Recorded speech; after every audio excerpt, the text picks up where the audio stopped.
After an appetizing lunch? Are we? Where's the energy? Yes? Great. So, myself, Gurpreet Babbar, I'm working as a senior consultant at EY, and I would be the MC for this session. Before we start the session, I would be reading out some housekeeping rules for the benefit of all. First of all, I request all of you to have all your gadgets on silent mode. I allow 2 seconds for that. Second, in the first session on risk analytics that is currently we are going on, we would be having 3 topics, after which we would be having a combined Q&A session at the end. Audience is requested to please post their questions for the respective speaker on Slido. Can we have the Slido slide up for the benefit of all?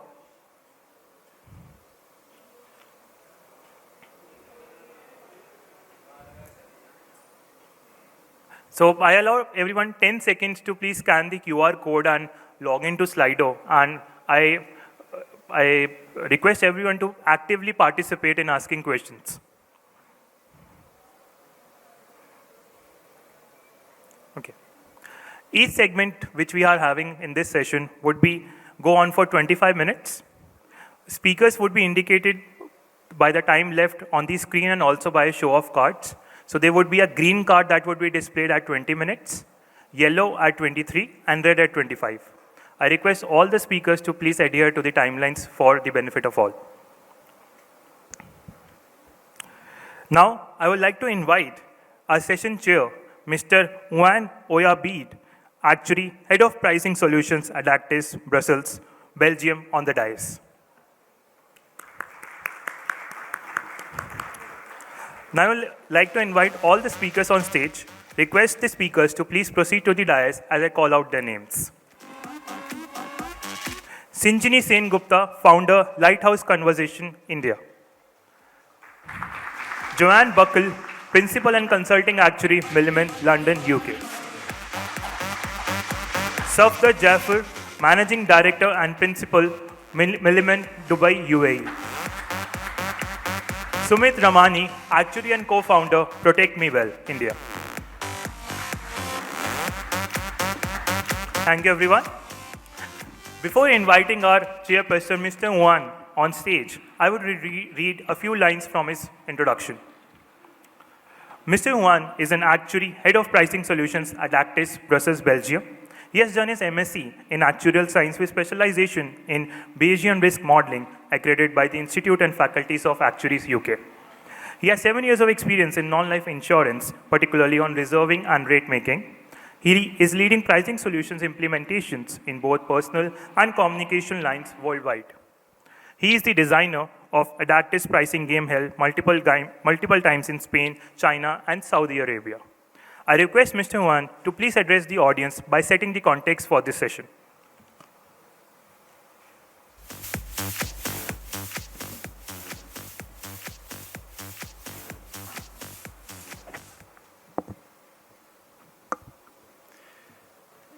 So thank you very much to the organizers for letting me chair in this session. For me, it's a pleasure to be here in India for the first time.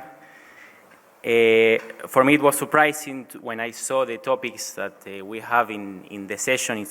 All of them are very interesting, from data storytelling, climate risk, and alternative data sources. For the first time, data storytelling is not only a challenge to understand and communicate data, but also the models we produce as actuaries.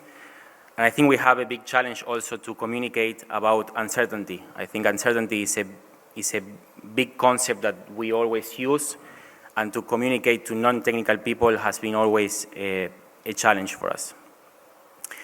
In the case of climate risk, it's been a main topic in the session, in the other sessions. In our experience in Addactis, we have been using climate data for household insurance. So we started this process of mapping climate information to the insurance risks, something that they will present later on. But yeah, we also see many challenges there. I think regarding the data and the models we use for climate are also very challenging. Traditional techniques that we use in actuarial science do not account for sources of uncertainty when we build the models. And also we have some architectural challenges when we try to incorporate this climate data into the insurance internal databases. The last topic, alternative data sources, is also something that we explored in the past years.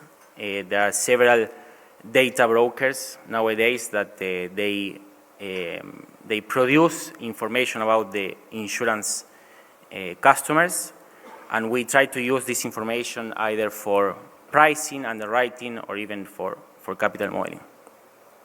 So again, thank you for this opportunity, and I will be glad of exchanging with the other speakers. And yes, please.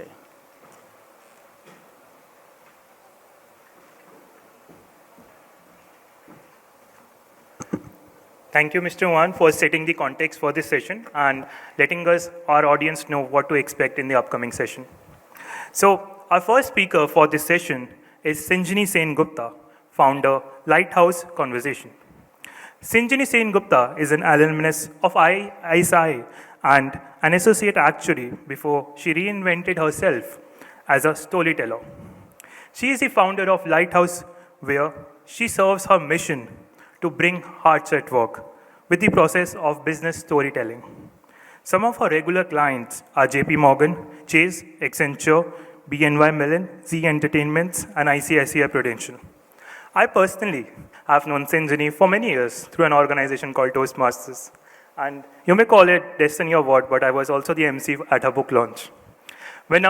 She believes that when numbers meet narrative, the head and heart comes together, leading to better and faster business outcomes. So please welcome Sinjini on the stage with her topic, data storytelling.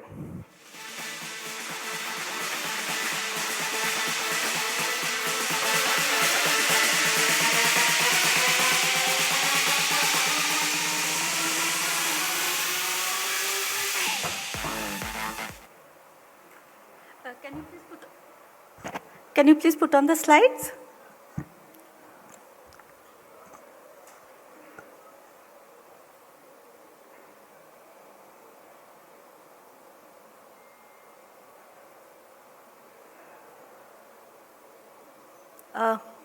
I would need a little bit of a tech help to see how to forward the slide, but meanwhile, let me get started.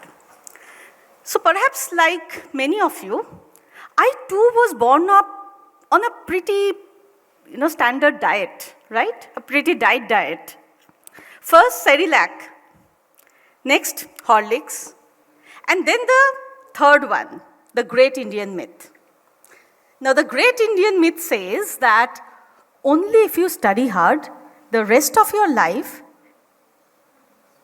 is going, only if you study hard, the rest of your life is going to be a cakewalk.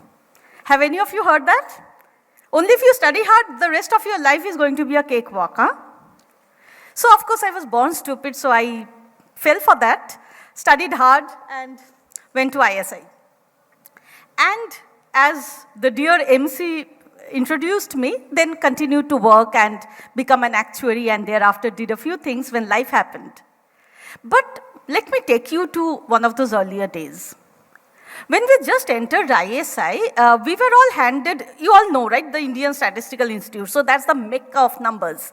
And in some ways, I find it very similar to what we do as actuaries.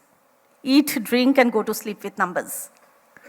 So when I first went into the campus, we were all handed a T-shirt. And in the T, it was written, "In God we trust, everyone else must bring data." Right? We, of course, bloated ourselves with our ego and said that, yeah, we know data, we understand data, we chew data, we sleep data, we drink data, we wake up with data, we know data. However, just outside the walls of the campus, as well as just outside the walls of our actuarial department at times, the story and the narrative that goes around is slightly different. Lies, damn lies, and then statistics. So data and trust. Do we trust data? How do we trust data? Do we understand data? How do we understand data? Do we understand data that we produce? Do we understand data other people bring to the table? Do we challenge them? Do we get challenged on them? And what to say when you get challenged on them? The time comes after a few initial years of your career when the rubber meets the road. And this is the time when you have, of course, churned reports, run your codes, and delivered all those numbers, tried to match it with last year, or explained the difference, and drawn out all your expected and actual ratios, and you know the drill, right? But then you are just a little older, and you are sent to make presentations, hold communications, and explain stuff to other people. Now, as an actuary to talk to other people, as an actuary to drive business, as an actuary to influence decisions. As a part of the actuarial curriculum, many of you, all of you rather, would have come across a particular paper which talks about communication. And the question that is asked often is this: write a letter to your grandmother explaining how an annuity works, how an ULIP policy works. And that is perhaps where the rubber meets the road, and many of us stop, take a breath, and wonder what it really means in real life. The tables, the graphs, the bar diagrams, and the pie charts that we draw. Anyone with me on that? Yeah? So, as anybody would have it, I also had it pretty tough during those initial years of trying to explain data, numbers, tables, graphs, charts to stakeholders who are non-actuaries, to clients who I had to convince, or to teams who had to be brought up in speed with the work that we are doing. And I made many, many, many mistakes. Now, I'll put it all bare, and I'll go for explaining a few of the standard mistakes that I made many, many times in my career. And if you would play with me, I would like a show of hand from your side to see if any of you ever also made that mistake, or at least saw anybody else in your team in the actuarial space make something similar. The first, curse of knowledge. Jargons, acronyms, something that we know we expect others would be at par with.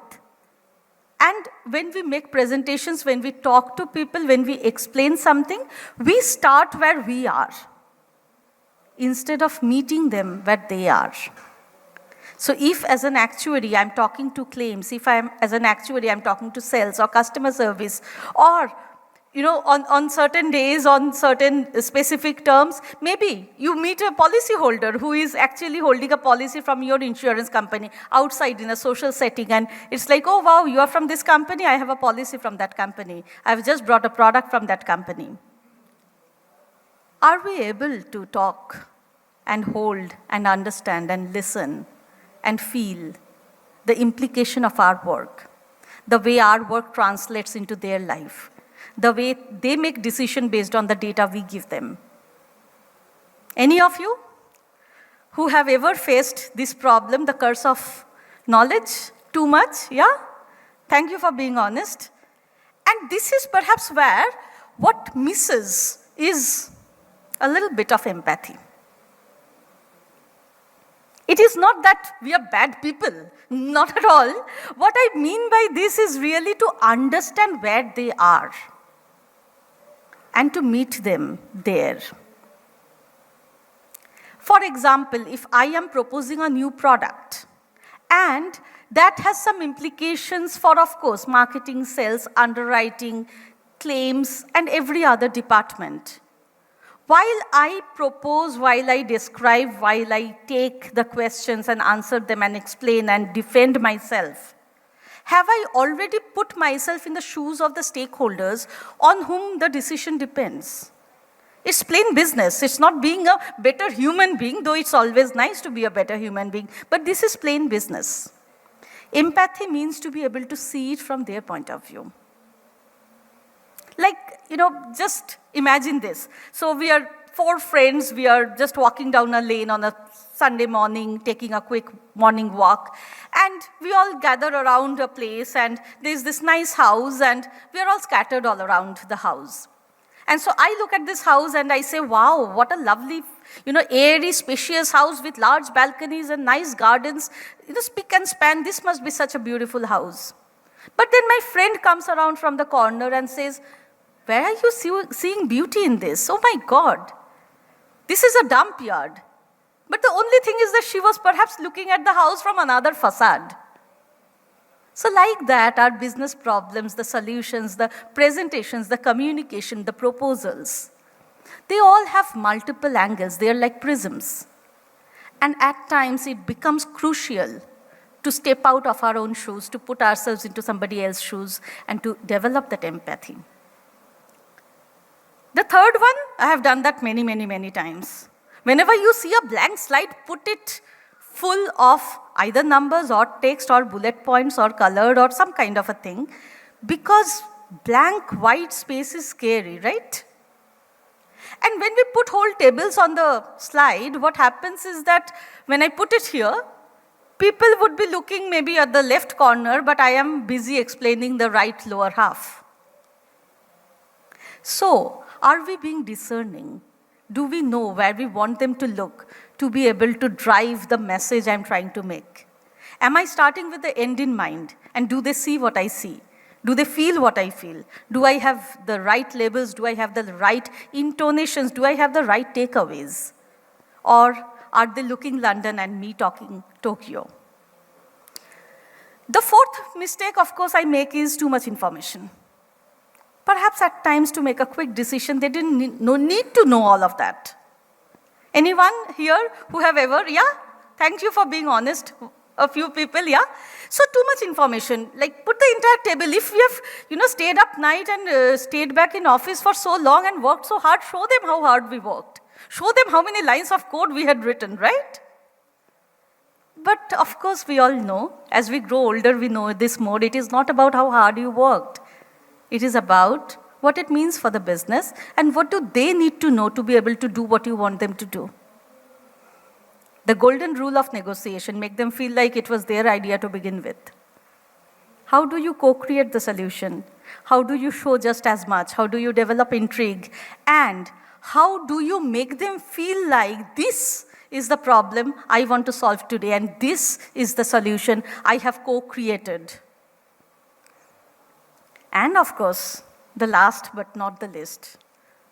There are so many times I have gone into presentations and made one, and there were questions, and if they asked questions, I threw more data at them, and they asked more questions, and then I threw even more data at them and filled up my parking lot and said that I'll come back with more data tomorrow or day after.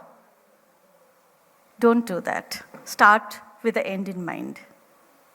Where do you want them to go? What do you want them to do? What do they need to feel to be able to agree to that? What do they feel about it now? What do they need to know to go from point A to point B? How strongly do they need to feel? What could be their stakes? What could be their resistances? And here is, of course, the $1 million revelation. Data is good, of course. Data is useful. In God we trust, but everybody else do need to bring data, but then we need a narrative to go with it. We need to find a compelling reason, and the data is only the support to the process. The data is not the decision. The story will drive the decision. Now, what is a data storytelling? What does it mean to be able to tell a story with facts, numbers, qualitative, quantitative, numeric, tabular, graphical representation of data? You know what stories do?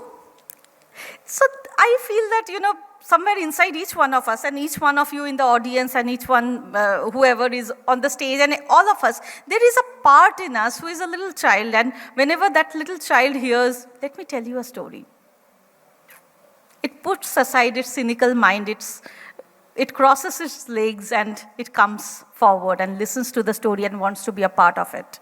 And if you can do that with your business presentations.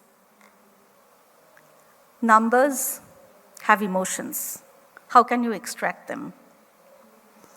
What does this tell you if you were to wake up one morning and go to the weighing machine, weighing scale, and put yourself on it and see this? Happy, sad, oblivious, depending on who you are, and what you are looking for. So there was a time I remember when my dad was a little unwell and my little daughter was growing up. And one day we discovered, both my dad was losing weight and my daughter was, of course, I was feeding her as much so that she gains weight, and both of them hit the same number. One, a happy news, another, a concerning news. So how do you look at data? How do you extract the emotions and put it across in your communication? Sad numbers, angry numbers, hopeful numbers, only 3 out of 7. Every 3 out of 7. As much as 3 out of every 7. The same statistics can have very different implications based on how you say it. Of course. And how you say it will depend on your purpose. What is it you are trying to drive? Do you want to show a change over time? Do you want to show a cluster, compare, contrast? Based on your purpose, based on the end, based on the outcome, based on the recommendation, based on whether you are trying to explore a problem together or you are trying to explain a recommendation, you will be able to look at your data, find the right story, and set them into the right tone. Numbers and narratives. Now here is a quick one, and I wouldn't take too much time on this, so I'll really, take it a little fast. So this is a typical table that, perhaps many of us are used to looking at. And if you were to put a visualization around it, you would quickly draw a bar diagram. Oh, not yet clear, want to make it even clearer, clean it up and put it into a very simple thing, but what does it even mean? Once upon a time, there was a little girl called Goldilocks. Anyone who heard the story? Yeah? Yes? So she left home and went into the jungle and then got lost, couldn't find her way, and then entered a little hut where there were a mama bear, a papa bear, and a baby bear who used to live there, but none of them were home that day. And she sat on the large stool, which was too big and too hard, and then the small stool, which was too small and too soft, and then the right one in the middle. Right? So the same data can be presented with some kind of a narrative that will help people feel, remember, recall, and most importantly, relay. When they go back to their department, when they go back to their own business core functions, they can relay this. Numbers and brevity. I think this is again something that becomes extremely important when we communicate with number. If we have all the number, we don't need to show them just because we made them, we cleaned them, and we produced them. Simple numbers. The first one, 111. The Indian Forest Department, of course, had all the data of the world for, as long as they can look back at. Yet, remember, a few years back, about a decade back or so, there was this campaign going on, 111 tigers left in India, save tiger. That one number is enough. 85% of the jobs in 2030 has not even been invented as yet.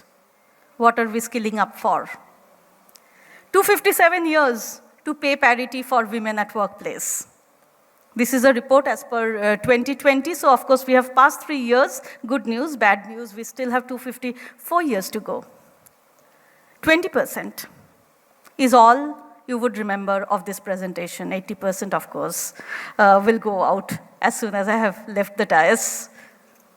So what is important is for us to know this, to have a reality check, and to be able to design our communication, our presentation, our emails, our decks, our dashboards, our messages, our text messages for that matter, or a quick conversation.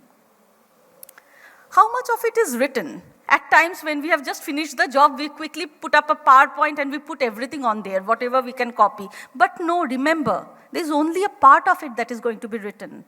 And the written piece will only be supporting you, not speaking on behalf of you. So you shouldn't be having a deck which has every bullet point written on it so that you just look at the deck and read it out. You have to face the audience. You have to front the audience. You have to put your arms wide open so that they can trust you. Remember, when police comes, says hands up, because open arms show trust. Your entire body language, your persona, your voice, everything should propagate the message, and your written words are only a small part of it. The spoken words, there's so much of craft, art, and so much of honing that needs to go into it. And of course, the unspoken. Asking open questions, letting audience engage and participate, but of course not by giving away the microphone to them. Show of hands. How many of you agree, right? So before I close, just one little message for you. The numbers are about you and me. Businesses are about you and me. Just a week back, I was teaching a very youthful group of people in Liberty General. And, we were talking about purpose, meaning, etc. And it was a little inspirational kind of a, experience that we were having.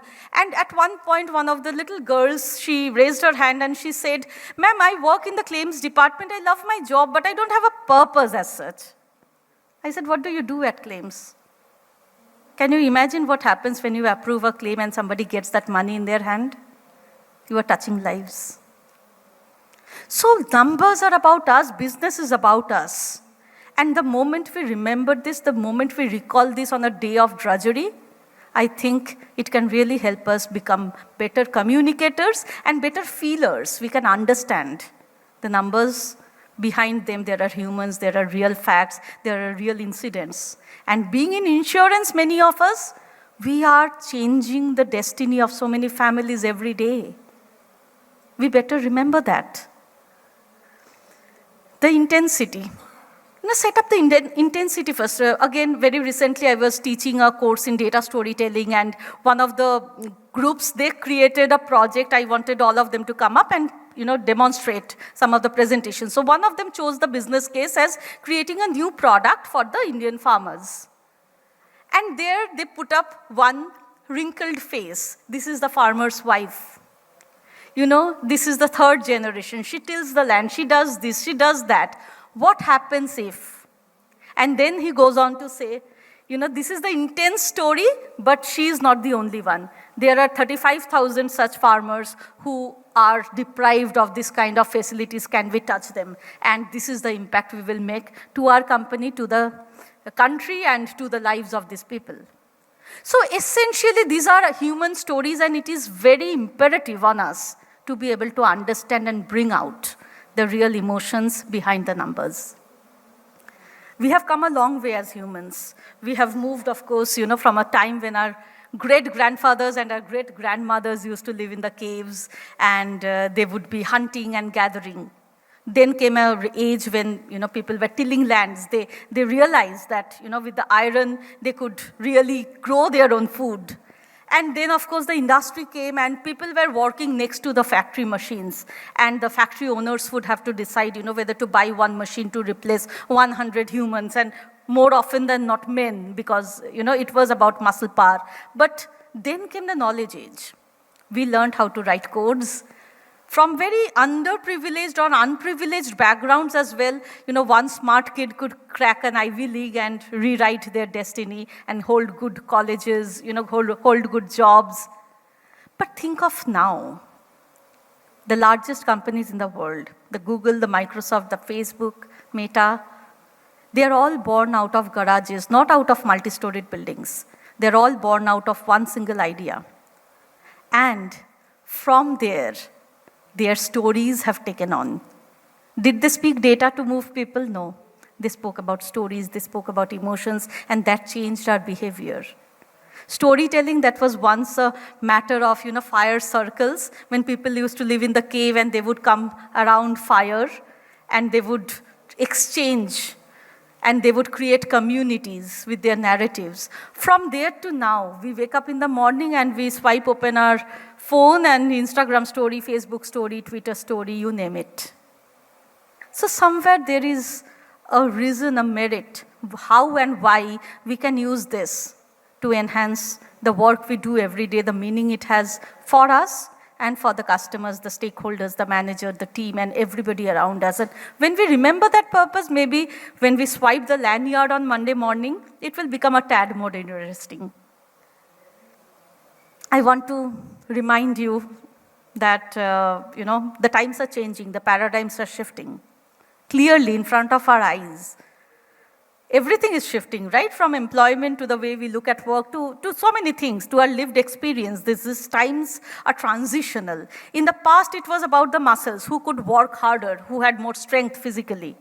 Then it became about the head, who can write better codes, who can be smart, who can cut down on time, who can make it efficient.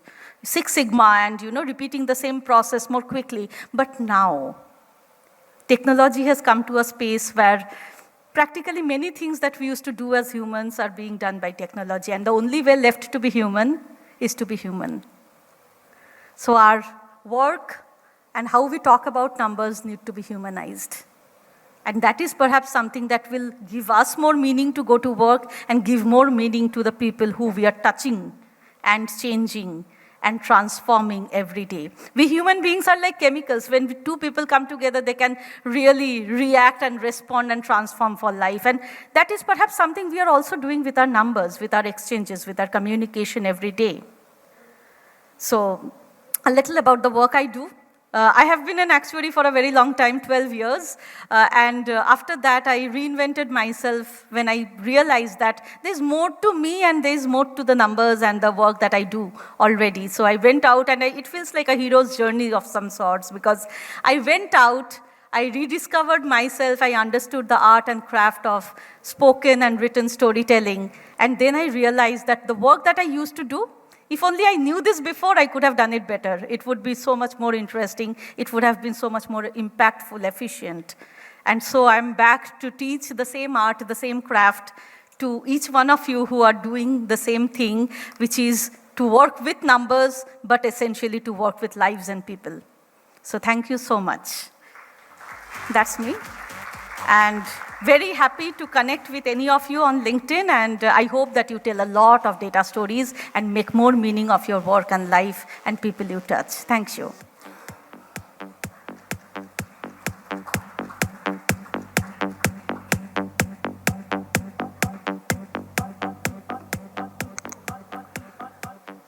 Thank you, Sinjini, with this interesting topic.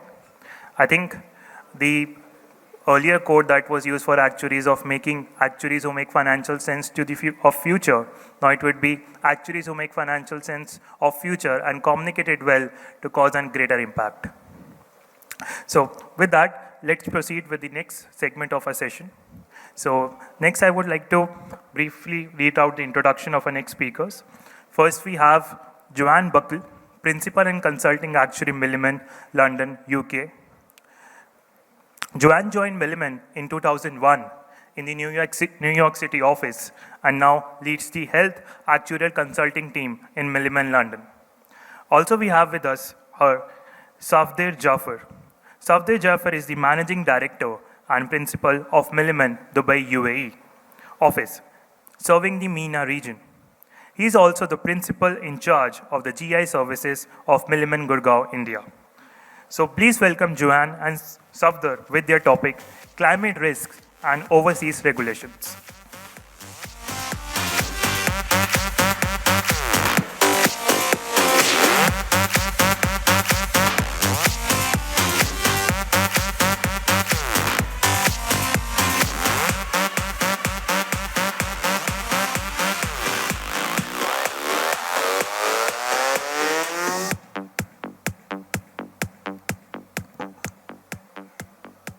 Okay, good afternoon.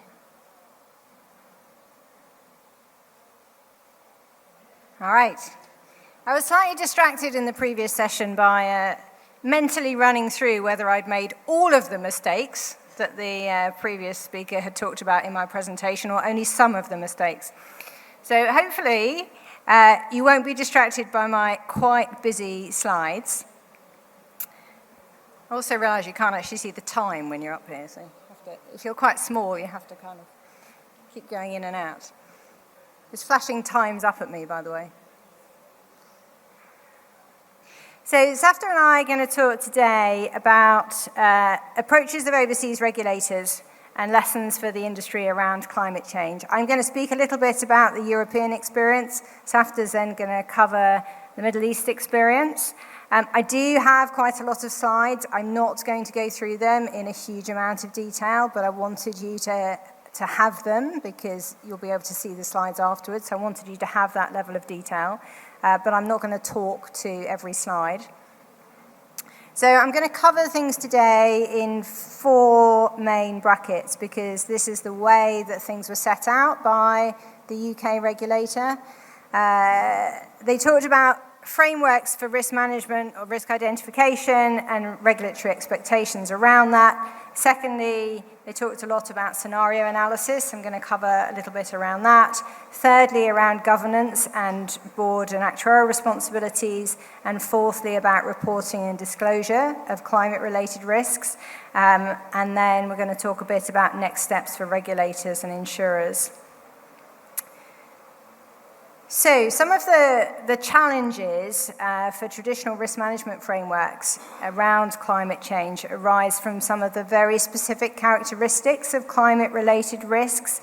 And some of those are things that we've really grappled with over the last couple of years because I've done some climate modeling for some of my clients. It is extremely challenging, and it's extremely challenging for a number of reasons. One is that almost all of your historical data is not very helpful in informing what's going to happen in the future. So as actuaries, that is sometimes uncomfortable, although I have to say, having been through COVID, then I think we're probably a little bit more comfortable with that concept than we were pre-COVID.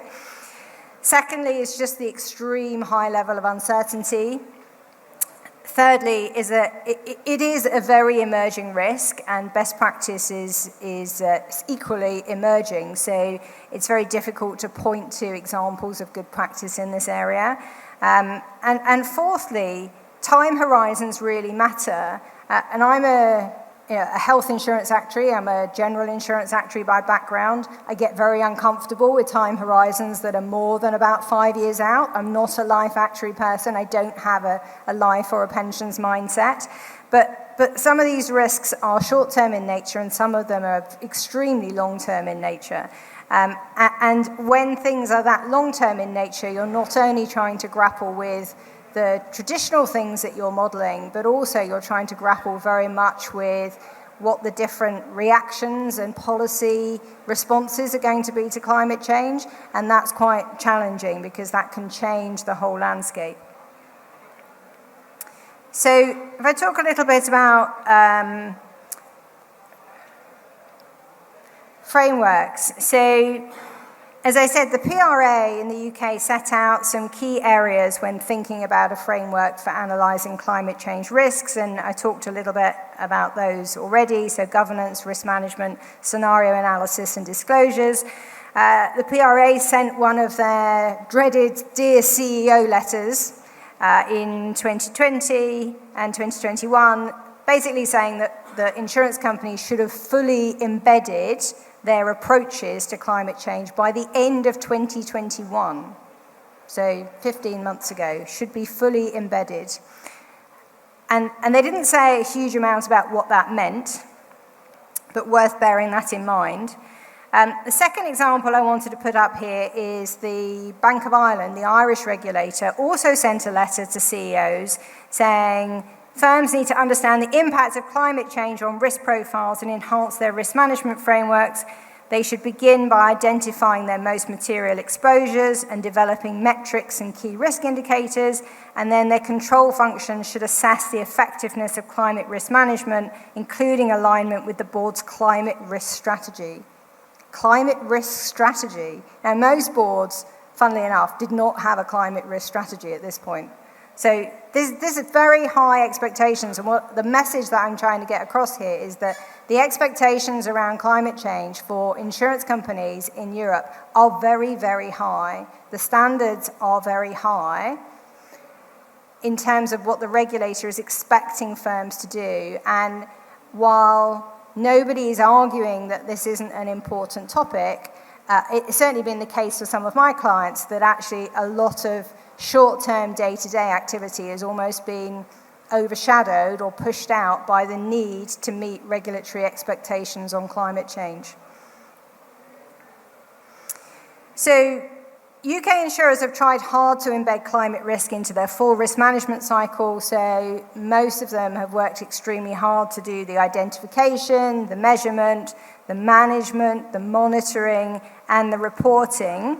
And it's now on a fairly regular cycle, still evolving, but they've certainly done a lot of work in those certainly the first few areas, and they're being expected by the regulator to have completed work in all of these areas. The reporting's still ongoing. However, despite all of this work, the PRA were not particularly complimentary when they looked at what firms had done last year, and they made some overall observations which I think are interesting around significant variations in maturity. Certainly our work in the market would indicate that this is true. Some of the very large firms were extremely mature in their approach to embedding risk management for climate in their all frameworks.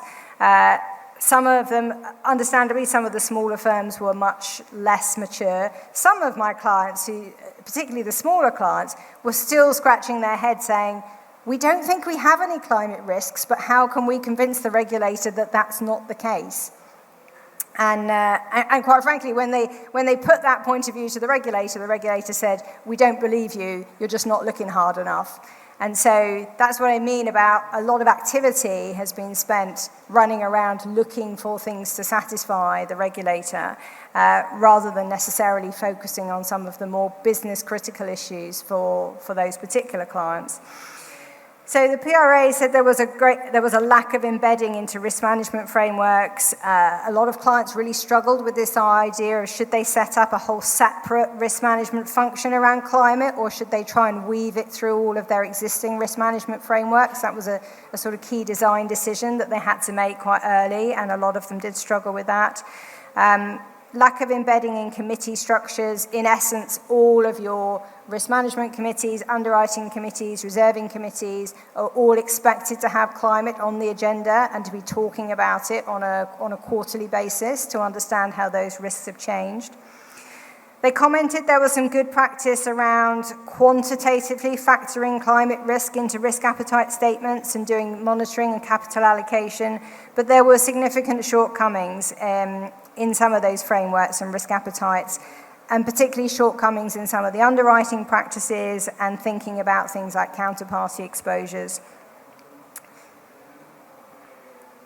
So I wanted to say a little bit about scenario analysis, because this has been something that's really been core to what we've been doing as actuaries.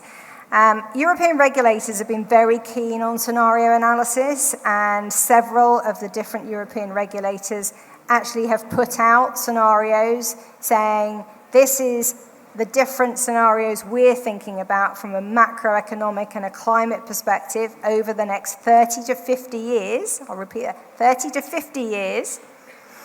These are the different scenarios that we've got.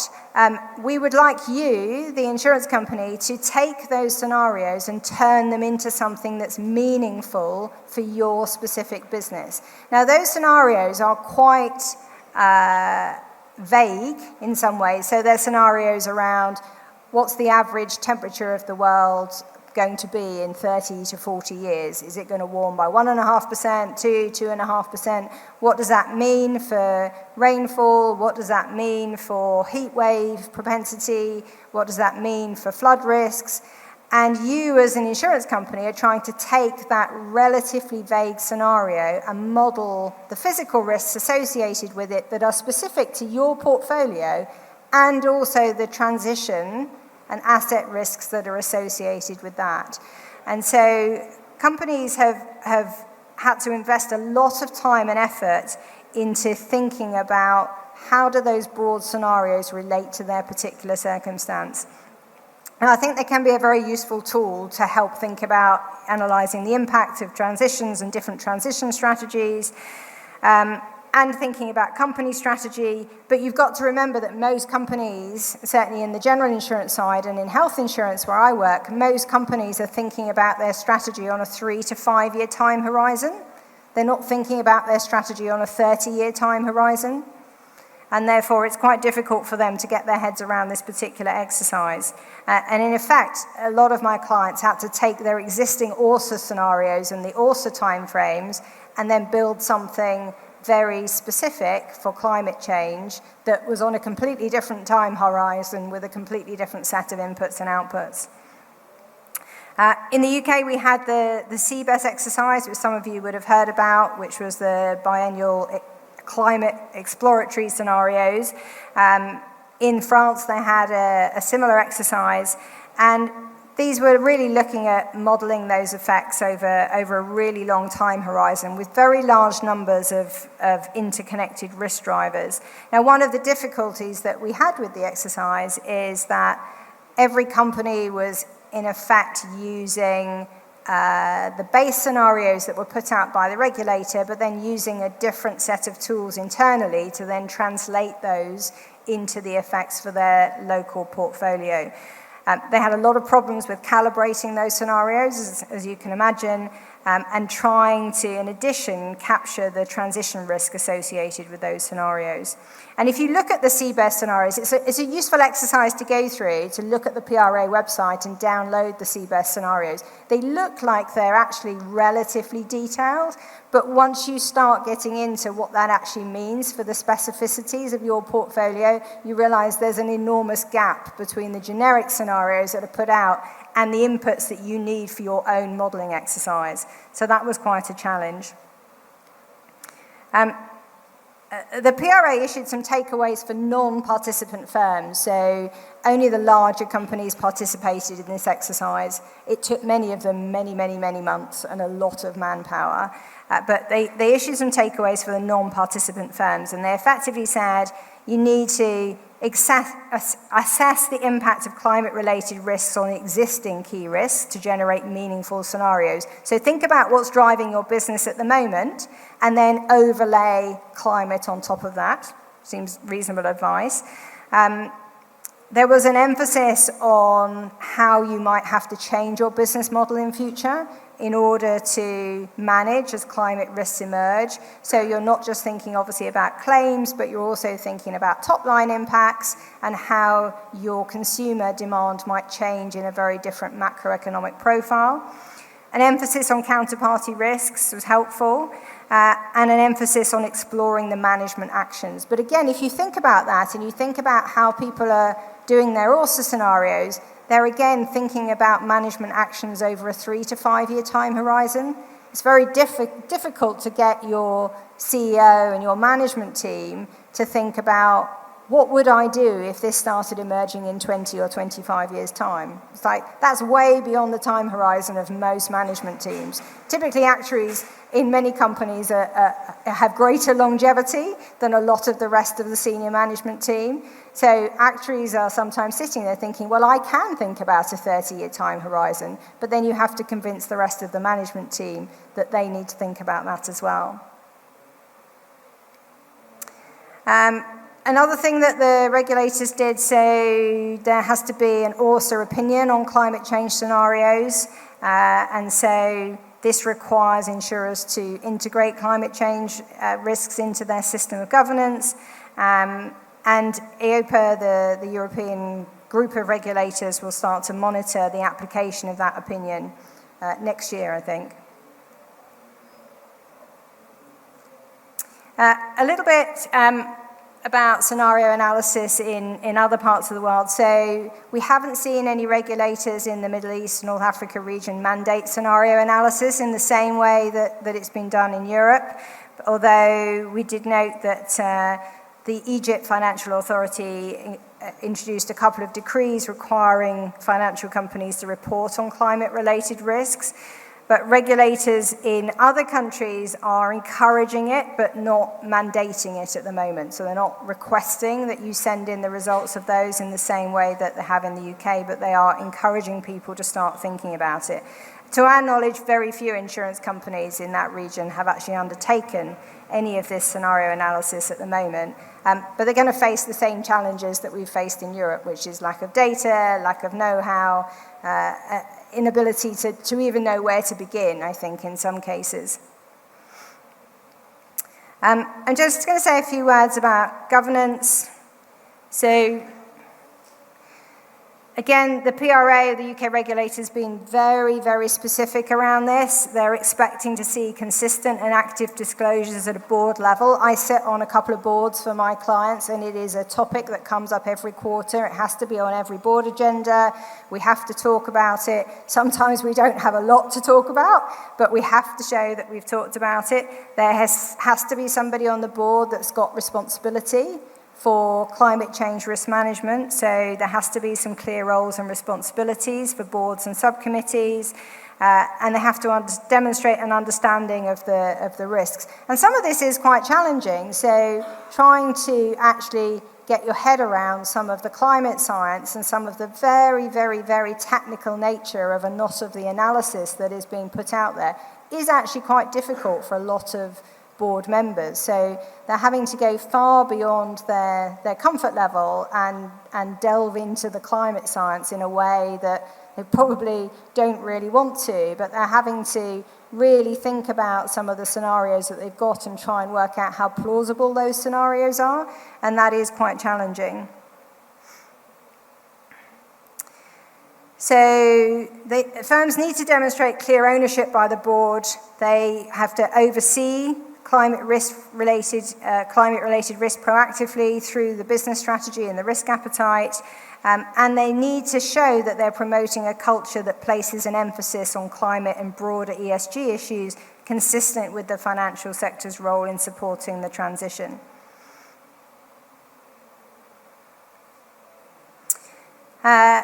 And just, again, a couple of things about the differences between different regions. So I said a bit about the European region and the fact that the board has very serious responsibilities for climate change. In the Middle East and North African region, we see quite a strong need for upskilling boards and management in this area. We don't see nearly as much activity, unsurprisingly, because it's not been mandated in the same way. And so we see a lot of companies in that region are much behind their European counterparts when it comes to actually disseminating that knowledge amongst the board, and the board grasping it as a key business issue that they need to get to grips with in the short term. I'm going to hand over to Safder, who's going to talk a little bit about reporting and disclosure.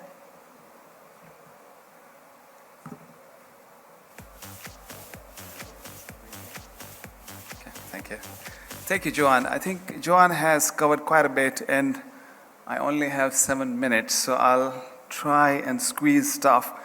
Suffice to say that, as you have just heard, there isn't much happening in the Middle East, so I don't have much to say, other than the fact that how do we move going forward, because when you look at the Middle East region, it's always behind when it comes to catching up, but when it gets there, it goes faster than anybody else.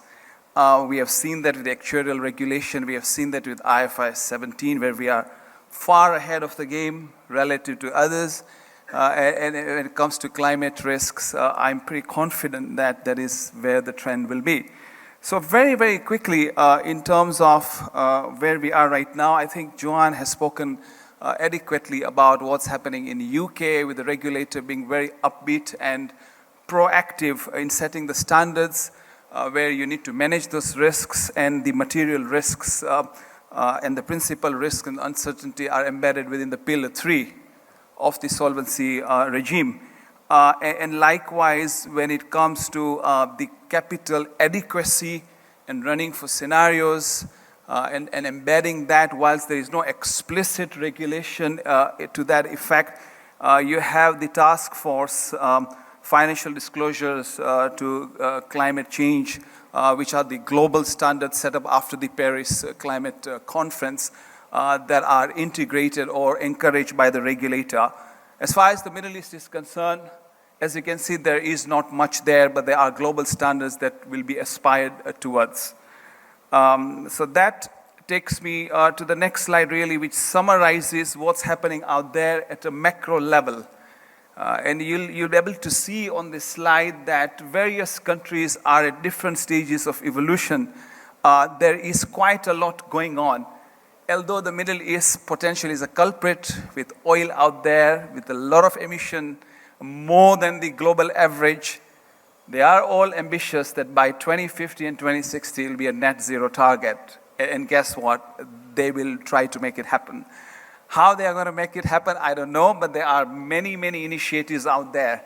There are some very interesting initiatives you have in Saudi Arabia, the NEOM project, where within the desert they are now turning a whole city into a green city with very intricate car-free, carbon-free city with billions of trees in a desert.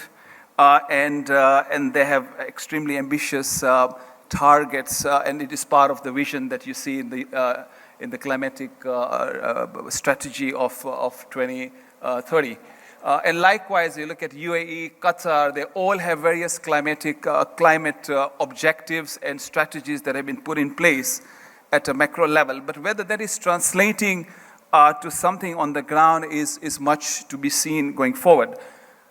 So if we look at this, for example, and the various global KPIs out there, the CDP requirements, you have the SBTI, these are the KPIs to reach the zero emission, and the extent of what you have achieved, and the measures of self-regulation when it comes to companies disclosing where they are. You will find a major disparity between the MENA region and UK and US and Canada, and India for that matter. Interestingly, if you look at India, when it comes to the SBTI SS targets, and these are really global targets, KPIs meeting certain benchmarks in line with the Paris Agreement, you will find that India is at 29% relative to Canada at 21%. So they are making progress in certain areas.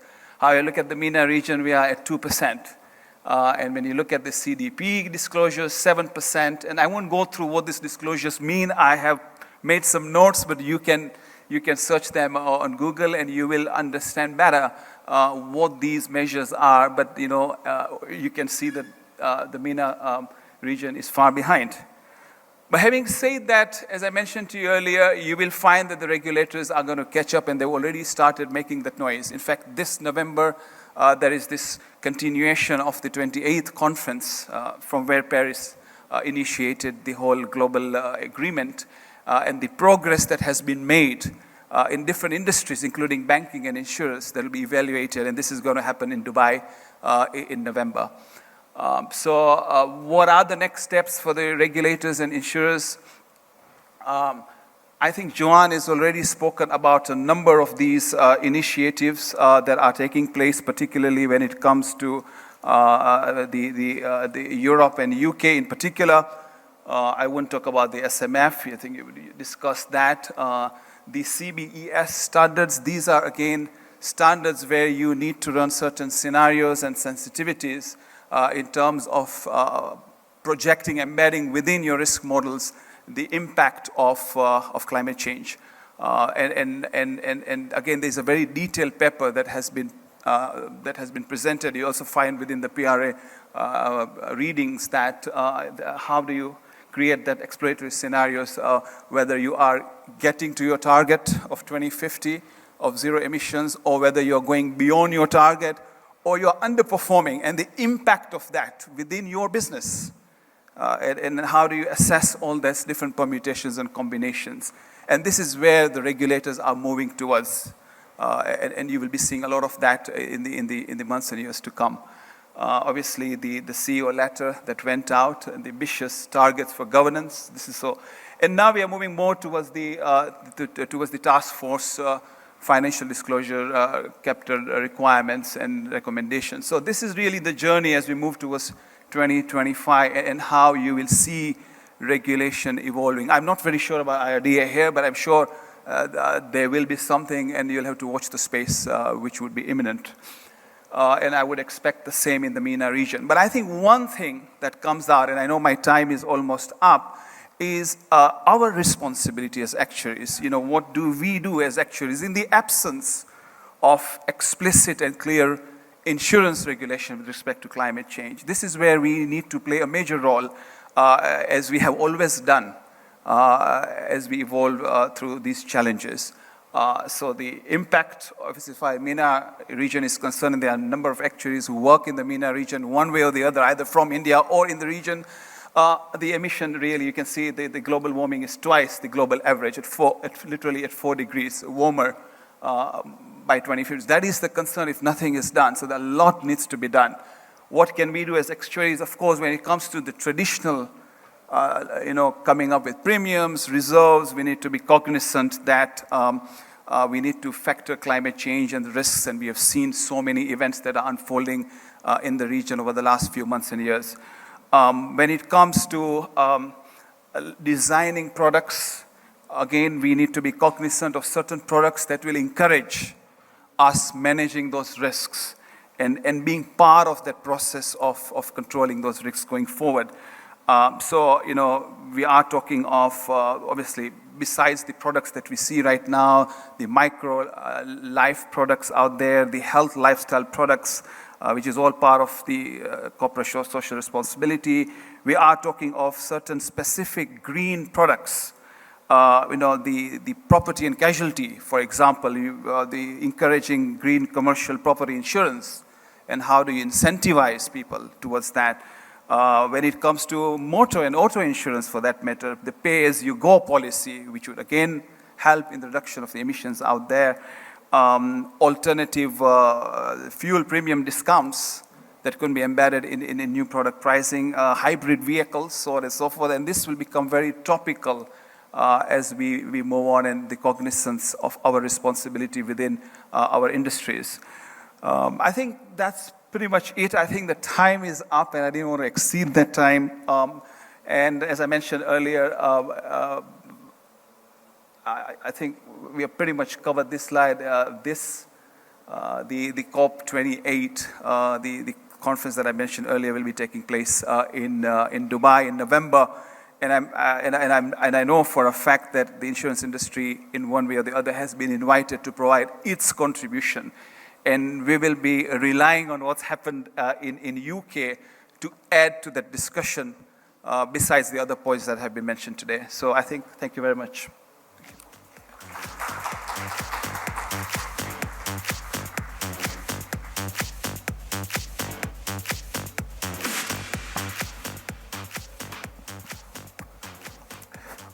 Thank you, Joanne and Safder, for addressing us all about a very important risk in all our lives and how does it impact us as actuaries and insurance companies.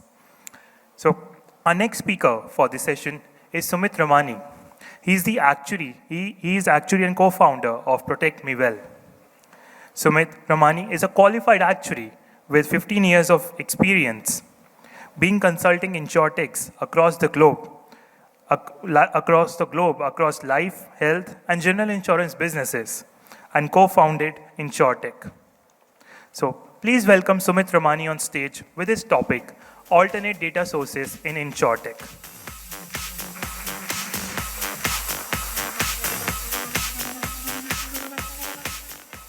It's the third presentation of a 90-minute session. I think we could start the presentation with a game to make things lighter.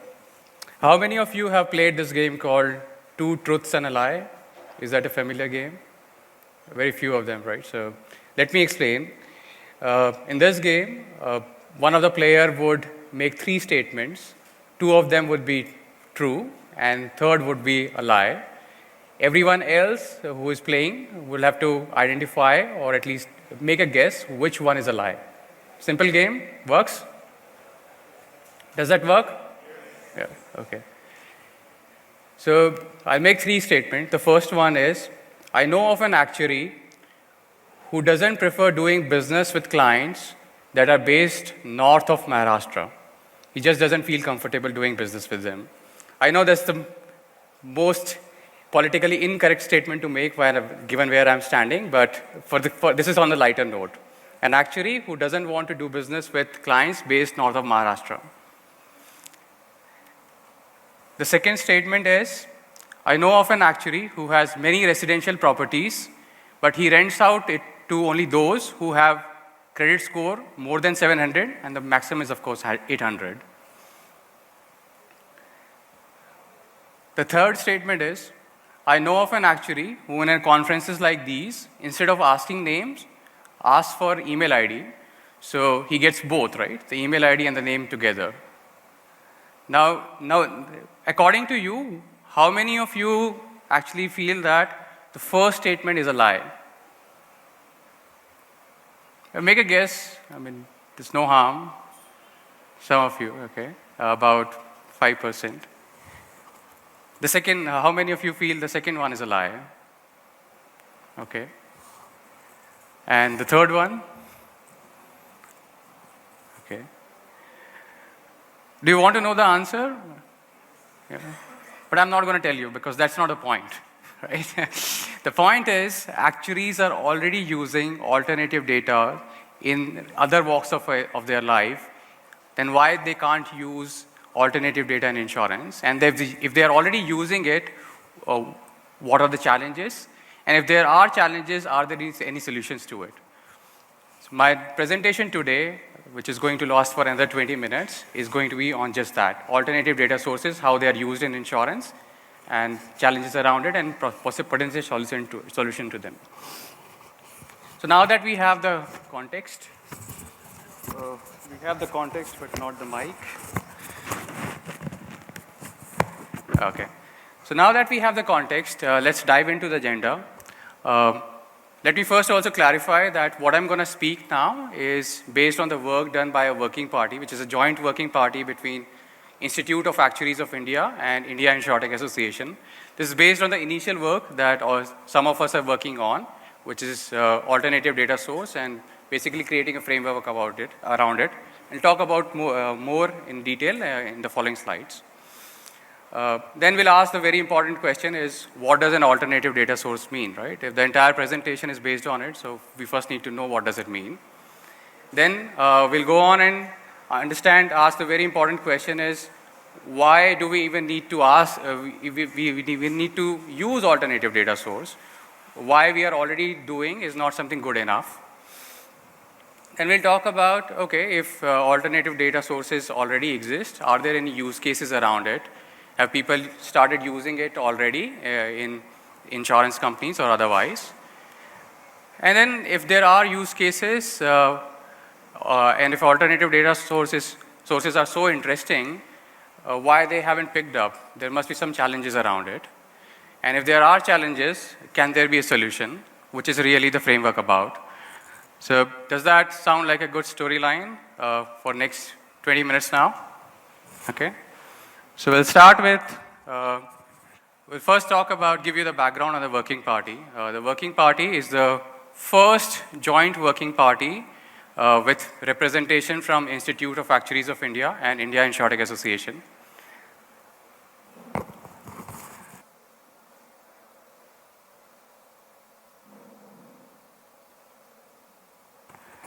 It's the first working party with representation from both Institute of Actuaries of India and India Insurtech Association.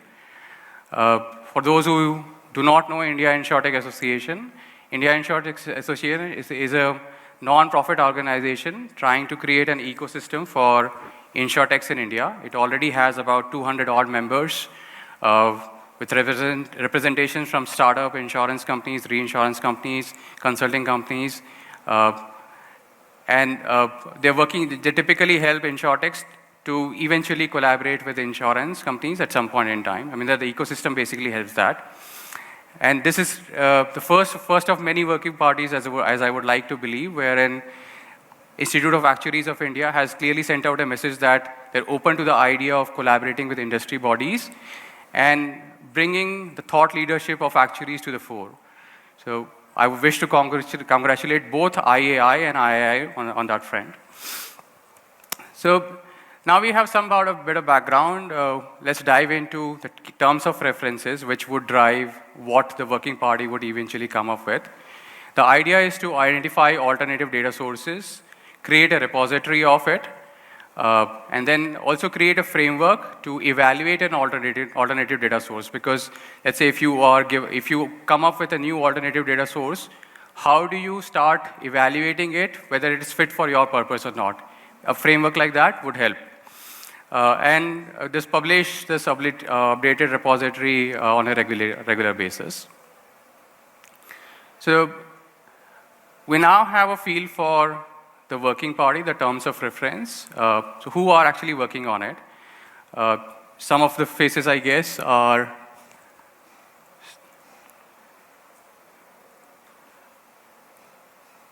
okay. I believe some of the faces are quite familiar here. These are extremely talented and busy actuaries. Some of them are Insurtech co-founders. So we have representations from actuaries who work in insurance, reinsurance companies, actuaries who work in Insurtech setting, and Insurtech co-founders. Probably the right set of people working on a problem, very relevant problem. I hope what we come up with is worthwhile. So something to watch out for in the following weeks. So what really is an alternative data, right? Insurance companies, the way we work on data. Everything that we do, from onboarding customer to underwrite to price a policy to eventually make a claim, everything runs around or moves around data. So everything that we have been doing so far is using traditional data. By that I mean we collect data from customer by specifically asking, by making them fill the proposal form, by making them go through the medical test, and that's the data that we have about customers. So everything that we ask directly is more or less traditional data, and everything that we do not ask directly is an alternative data. And I know that you as actuaries would already start thinking about challenges of getting information from a data which is not specifically asked, and what does that mean, right? But let's understand this difference using an analogy. So imagine a hiring process. In a hiring process, the resume that you get, the interview process that you have is more like sourcing traditional data. Something that the candidate knows, he's going through it and he's being asked for. But the background checks and the verification that you do are more like alternative data. Some of them are based on consent, some of them are not, right? So everything that is directly asked is traditional. Everything that is not directly asked is alternative. So in insurance context, are there already any cases wherein traditional alternative data can be used? Yes. Satellite imagery, wherein images from satellite can be used to estimate the size of the claim in case of a weather-related loss. Accessing electronic health record, not something which is very common in Indian setting, but with health stack, this would just become common in a few years' time. Electronic health record would essentially have a medical history of individuals from whatever starting point, right? And then you could also, using account aggregator, you could theoretically, after the consent, you could access bank statements and form a view around the spending habits of the individual, the financial status of the individual, and probably let go of the financial underwriting part. So we now have a fair idea of alternative data. Yeah? Okay. So why you would anyway want to use it? Yeah? We've been doing fine, growing at 15-odd%, 20-odd% year on year, doing this for like 20 years. So why do we even need to worry about it? The interesting thing is that why we have evolved as an insurance companies or insurance value chain, the world around insurance has grown at a much faster pace. The expectations of the consumers are more driven by the Netflix, Amazons, and Ubers of the world, right? Everything, if you want to buy an electronic gadget or book a ride or watch a movie, all of that happens on a click of a button. But on insurance side, we're still lagging behind. So it's very, very important that we take care of, we are cognizant of the fact that is what customer wants, and hence making the journey of customers, whether it's onboarding, servicing, admin request, or processing claims is smoother, requires less involvement of them, and is hassle-free. And that's why utilizing alternative data source becomes important. So what does that mean, essentially? What it essentially boils down to is we augment the data that we already have to be more confident of the decisions that we make. And a good example of that is data from Fitband and phone. We already let the customer go through the entire underwriting process, right? The same proposal form is filled, the underwriting happens, and then we also monitor their daily activity records. So that's augmentation of what we have to be more sure of what's going on. And the second piece is, can we replace one of the data source with something else which is possibly more easy to source or requires lesser effort from the customer side? Or can we source it from entirely different third party without troubling the customer? So one is augmentation, which is more to ensure that our judgments are more sound. And second is replacement. So let's dive into the replacement piece a bit more to understand what types of replacements can happen and what does that really mean. Replacement could be 1:1. So a good example of this is in the US.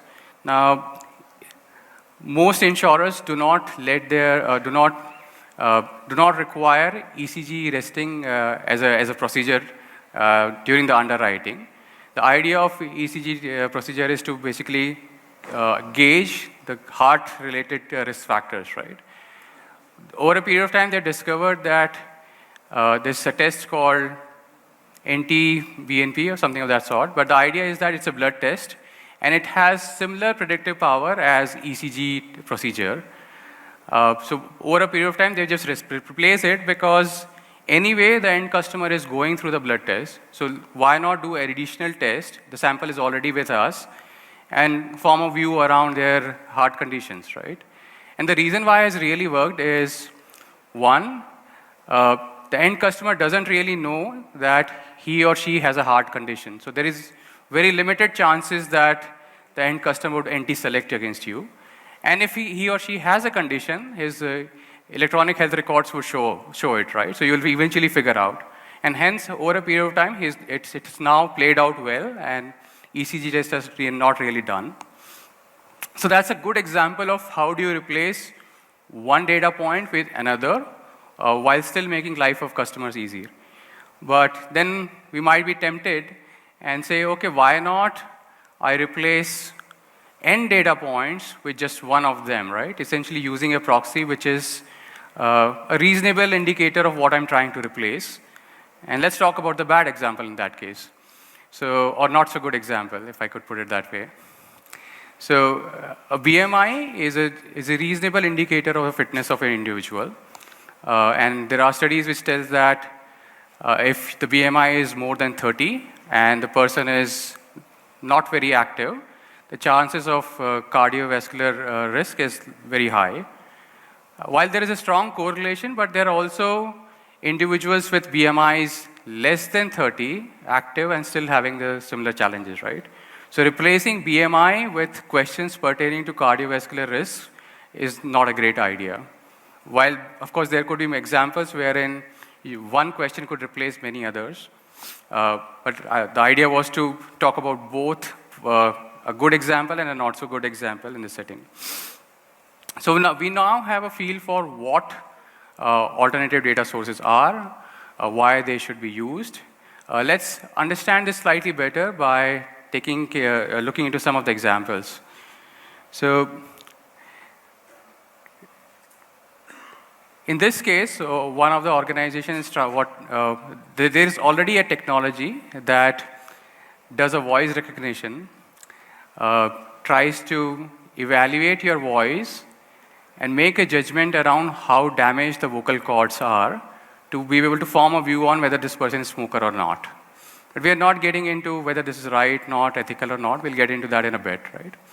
There's also already a technology available that helps you identify the BMI of an individual, and then, of course, then you can make more judgments around that. There's also technology available, and this is something which all of us are very familiar with, right? Using data points from activity to be able to form a view on the fitness of the individual.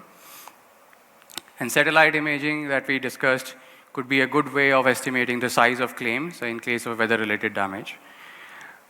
Equally, electronic health records in more developed world, this could give a meaningful insight into history of the individual, medical history of the individual. And the smart homes and the IoT devices in the smart home could potentially help us identify the chances of water leakages, and this is something one could consider before issuing a policy. So these are some of the use cases. From tech point of view, they're ready, they're available. And then you might want to ask that if the tech is ready, if it is so exciting, if it makes life simpler, life of customers simpler, why don't we have already seen emergence of alternative data sources, right? And why is that we have not started using as insurers? So there are many challenges, right? Obviously, we'll talk about some of them. One of them is slide not changing. Can you move to the next slide, please? Yeah. Okay. So one of them is essentially, while the slide comes up, one of them is, of course, regulatory, something which is easy to relate. While genetic test is something which could give me a lot of information about individuals' health, it could also be probably utilized to prevent some of the health conditions, but is that something which is compliant? Is that something which is allowed, right? Maybe not. There could also be challenges around ethics. So for example, is it all right for an insurer to send a drone to my house and figure out whether I'm actually incapacitated to make a worker compensation claim? Right? That's clearly an intrusion. There could also be challenges around the relevance of the data, right? There could be studies wherein one has institutions have established relationship between credit score and mortality risk. But if that study is done on a population or a general population, can that be applied to an insured population? So relevance becomes important. So there are also concerns around credibility. Can I, as an insurer, rely on data which is sent by a customer?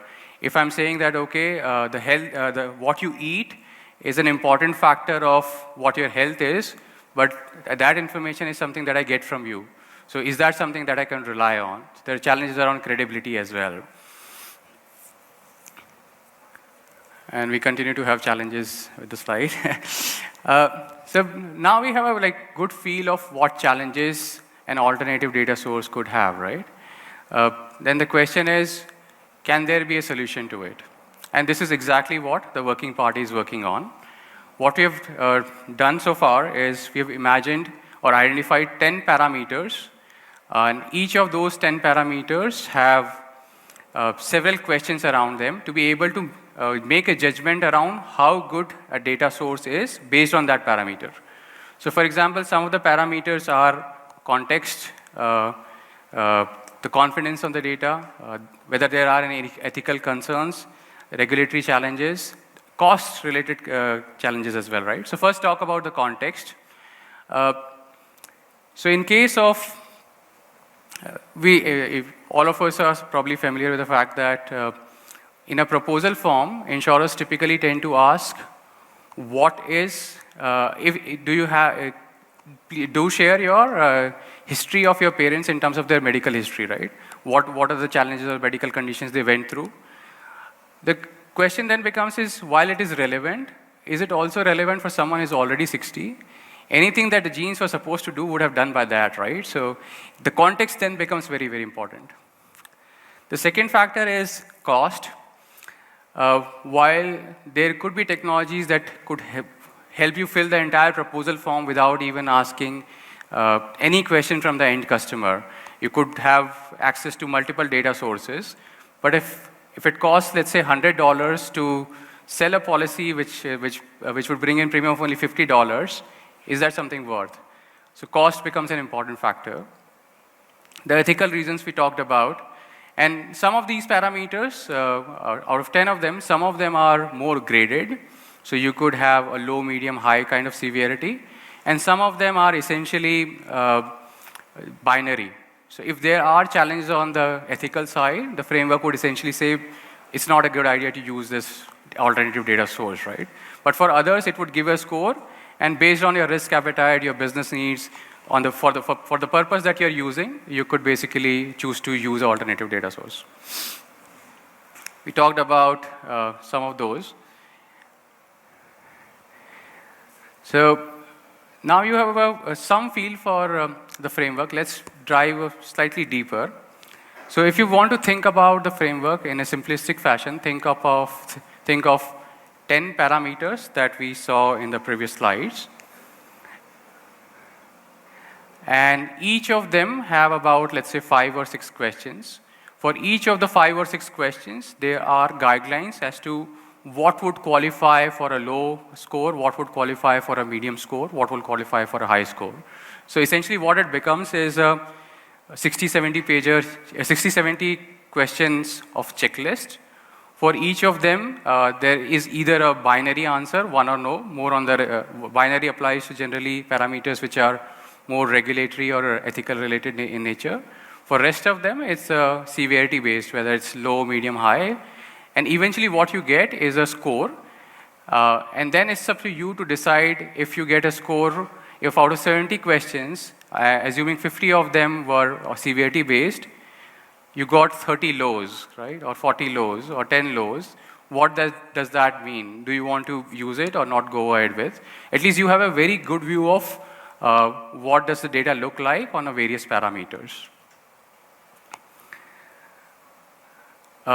If we talk specifically about credibility as one of the parameters, some of the questions that you would might want to ask is, who is the provider? And when I say who is the provider, the question really wants to understand is how confident we are on the provider. Is it a third party which has been working on data but has had challenges in the past? The data was hacked or data was not reliable.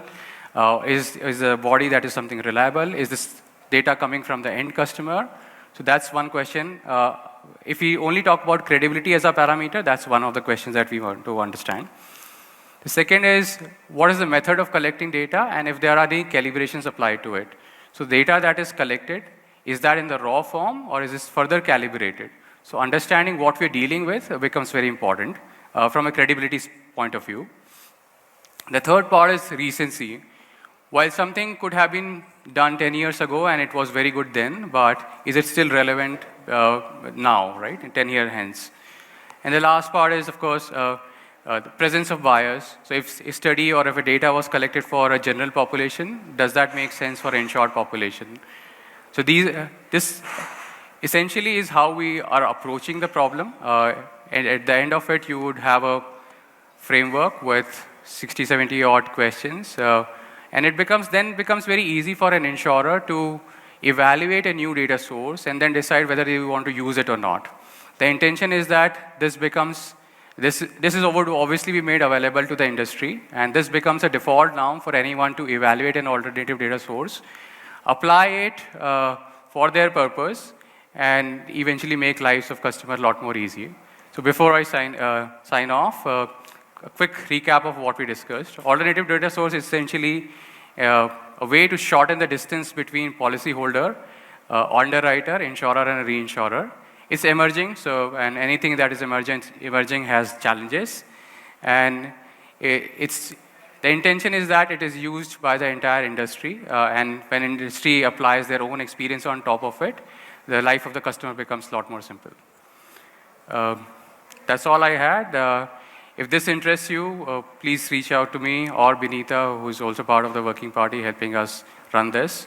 I'm happy to take questions in the session. Yeah. Thank you.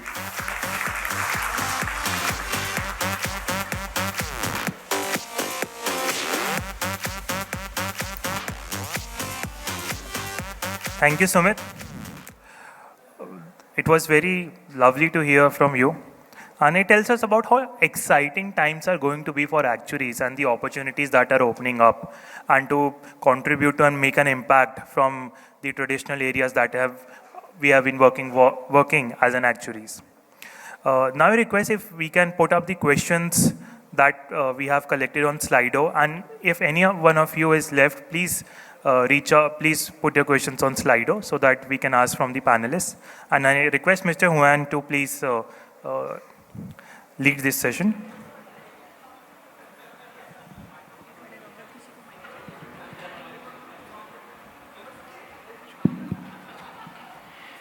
So please, if you have questions, use Slido. We will add them to the list. I would like to start with the Sumit. So what is the perspective of the Indian regulator regarding using alternative data sources? So what is the perspective of the Indian regulator, or if there is some progress on this? Is this on? Yeah. Can you hear me? Yeah, okay. So I think Indian regulator has been sending messages that we want to have everything covered by 2047. And in the session just before this session, wherein Mr. P.K. Arora was talking about it, he's pro-technology. He clearly sends out the message that insurers should use technology, insurers should should do simple products, and insurers should make life of customers very, very easy so that it's easy for them to be onboarded and their claims can be processed very, very quickly. So while he did not say in clearer words, I'm very sure that the regulator is pro-alternative data sources. Yes, I agree definitely with that. There are some areas like pricing or underwriting where in the US, for example, using credit score or some sort of data is not allowed. But yes, definitely for. Yeah, so there would be ethical concerns, right? And then that's when the consent comes in. So like there are open banking in the more developed worlds. We have account aggregator coming in here, which is already there in some form or shape. Essentially, the idea is to get information, financial information about you after you have consented, right? So that's something I think is a right way of approaching sourcing information from a client without making him go through a lot of trouble. Consent-based sourcing information. Okay, thank you. For Joanne and Safder, my question is, where are companies today, at least in UK and Middle East, in terms of mapping the climate-related risks to the insurance portfolio, so to the insurance risks?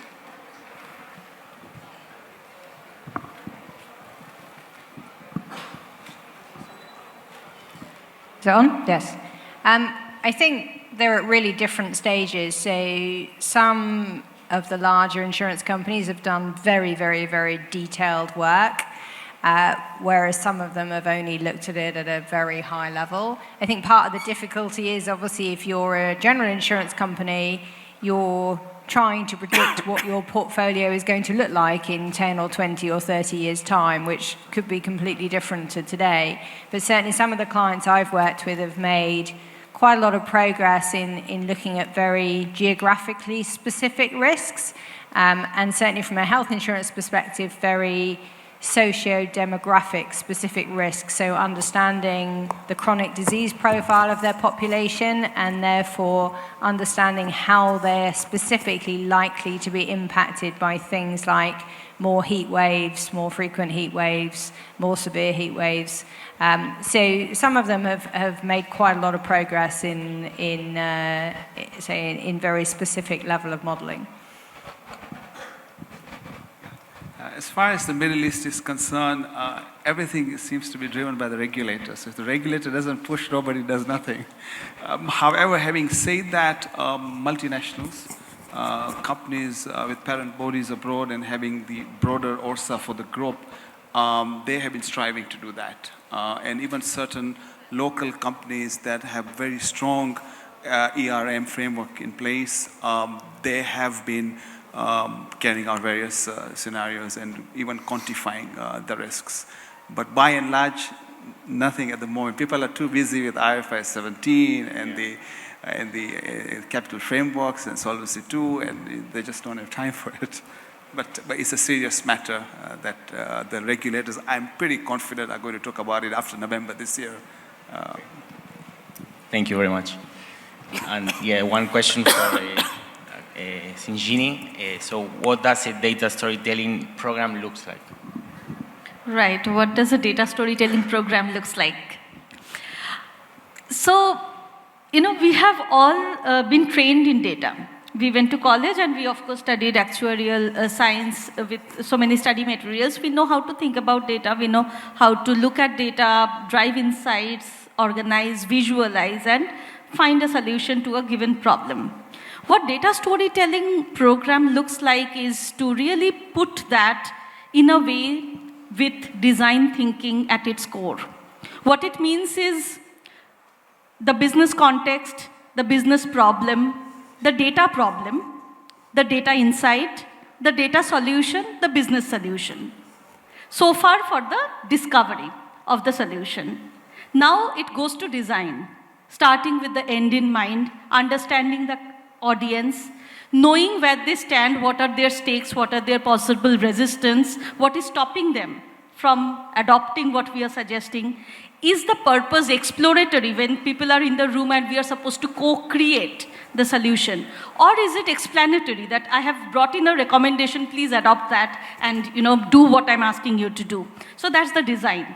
And of course then the delivery. Who is the speaker? Who is the person speaking? Is it a position of authority? Does the person trust his or her own number? Do they speak with a lot of credibility, credential, trust, confidence? The ethos. The logos, of course, does the solution solve the problem? The pathos, to be able to connect with the audience and to understand their resistance and their stakes. And the kairos, which is the right time, right place for the ask. You develop the problem, you get them on board, get them on your team, and to ask them to do something so that it solves it together.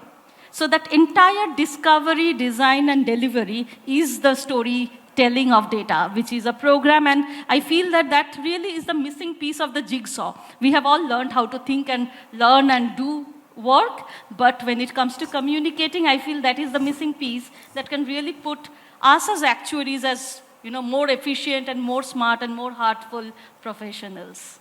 Yes, I fully agree. So yes, thank you very much for the presentations and for the answers. There are no questions in Slido. Thank you everyone for your answering the questions of the audience. Now I would request Mr. Juan to please felicitate the speakers with mementos. Can we have someone from the IA team? Yes, so yes, again, thank you very much for the presentations. Thank you, the audience. We will have a break now, and we'll be here for the C4 session in 30 minutes. 10 minutes. 10 minutes, sorry. So please wait for till we are felicitating the speakers. Okay.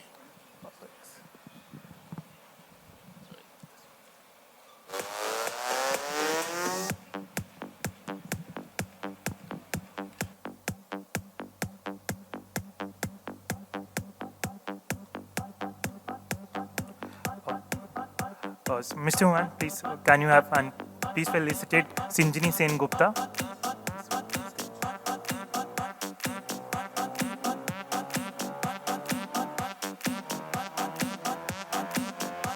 Sinjini Sengupta.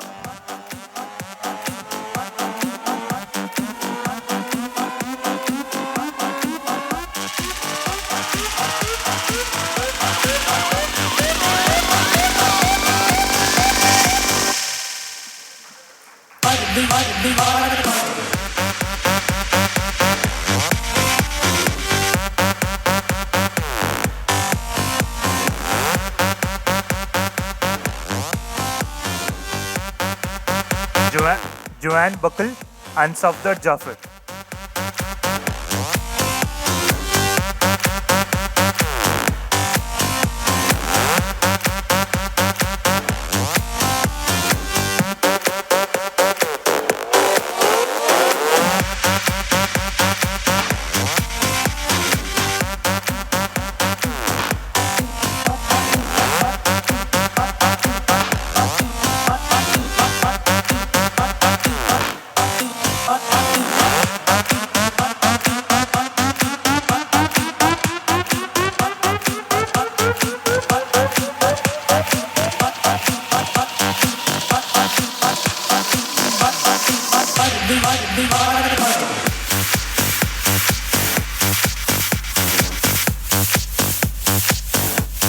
Sumit, Ramani.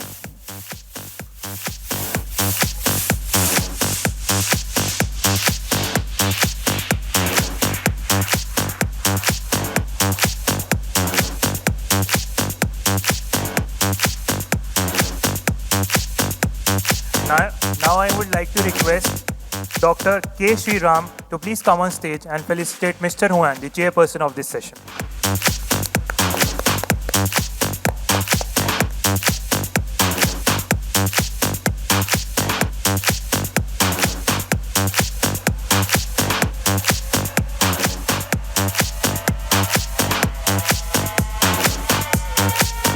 I thank our chairperson, speakers, and the audience for patiently listening to us.